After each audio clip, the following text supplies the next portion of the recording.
Hello, fellow peasants. Tonight I'll be reviewing 1971's Twins of Evil.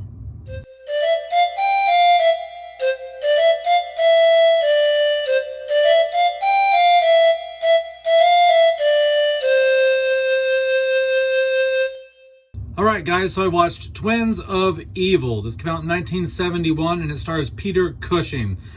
What's it about? So, these two twins, these two young girls, their parents die and they have to move to this village with their uncle, who is a witch hunter. He's a very religious man, but the count in town is an evil man. He's a devil worshiper.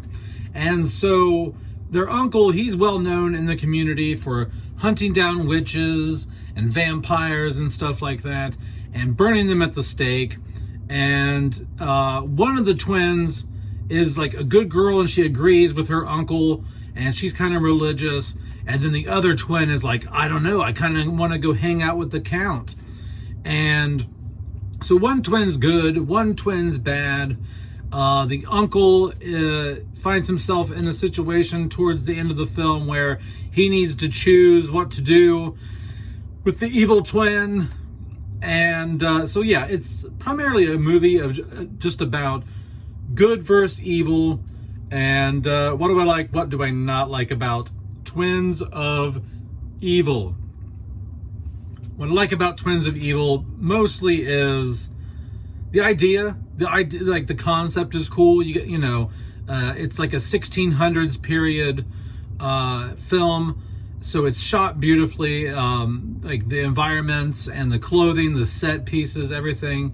The story of the twins' parents die and they get adopted basically by their ultra-religious uncle, and who is a witch hunter, and one of them falling prey to the allure of the Satan-worshipping count in town. And so I just really dig the overall story, The cinematography here is really good, like the whole film looks gorgeous. Whoever was the cinematographer for this had they just had an excellent eye. The natural surroundings look great, the sets look great, the clothing looks great. It's just a very filmic, I don't know how to explain it. Like, it's a very pretty film to look at. The performances here are good. There are moments where I can't tell things are being overdubbed or not, but I don't think they are. I'm pretty sure that this was not dubbed over or anything like that, but I don't know. There were just moments where the mouths seemed a bit off, but overall the performances were good. I really like the good versus evil aspect, in the sense that, most of the film you're wondering, like, is the uncle a lunatic? Is he just ultra religious and he wants to burn all these young girls in the village? But then once you realize later on in the film, like, oh shit, he might be onto something. Like, there's actual vampire evil here, and maybe he's not as crazy as we thought he was. And so it kind of flips on its head, because one minute you're thinking he's a complete lunatic who's burning innocent girls. The next minute you're realizing, there are several girls that hang out with this count who have turned into vampires now. And so you're just like, oh, okay, like, all right, so maybe the crazy uncle is the good guy. It's like, whoa, what the fuck? Because at the beginning, the count is like the good guy who's protecting a young girl from being burned alive. And so, yeah. So I like how it flips back and forth, like, and plays with who's good, who's evil, based on what they show you, what they don't show you. It also goes to show bias, like, there's moments in the film where the witch hunter uncle is like, oh, like, what do I do? This is like my family member now that's evil, and so do I burn them at the stake? What do I do? And so I like that conflict of interest there, or whatever, because the whole rest of the movie, him and his homeboys are just all about burning everybody, doesn't matter what, don't need any evidence. And then when it comes down to it being someone he knows, he's like, oh shit, like. But then I won't spoil too much, but yeah, he ends up making the typical decision you would think that he would make at the beginning of the film. So I don't know. I guess what do I not like about the film? There are moments where it drags, the pacing is kind of off. There's moments where I'm just like, oh, okay, like let's speed it up a bit. I do think that there are some, it's dated, I understand it's 1971, but some of the effects just look a little shitty. And the blood in this film is, look, that pink. I don't like when movies have like pink blood. It just like takes you out of it. I will say the one cool effect in here, and I don't know how they did this, was they would have someone standing like right in front of a mirror, but then they wouldn't be in the mirror. And I don't know how they did that. That's probably a super simple trick.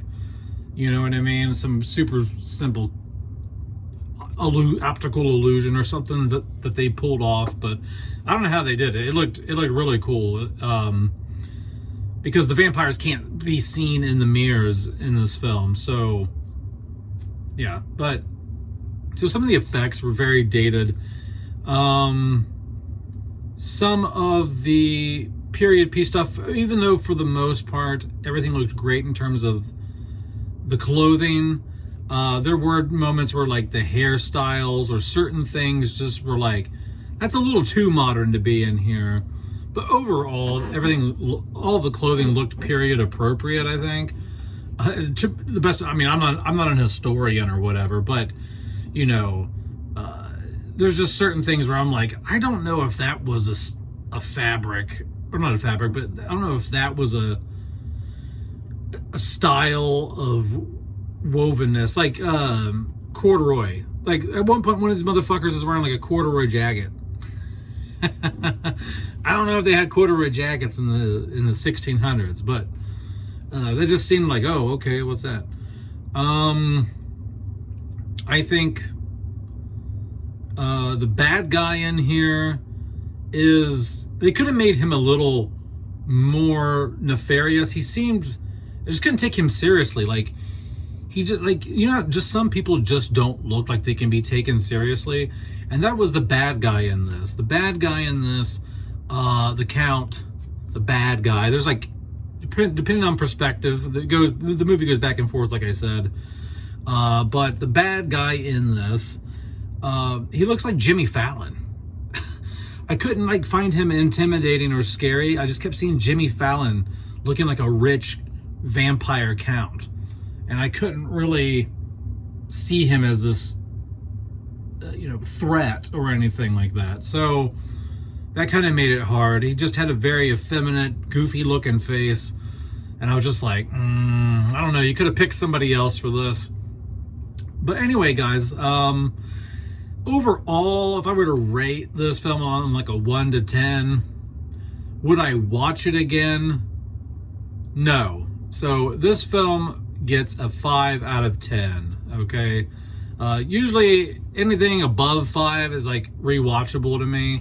This is just like right in the middle, like, like 5 out of 10. It's like, I don't know about this. I don't know. Like some of the story veers off in places, and you're just like, let's get back to what we were doing. And the pacing really struggles.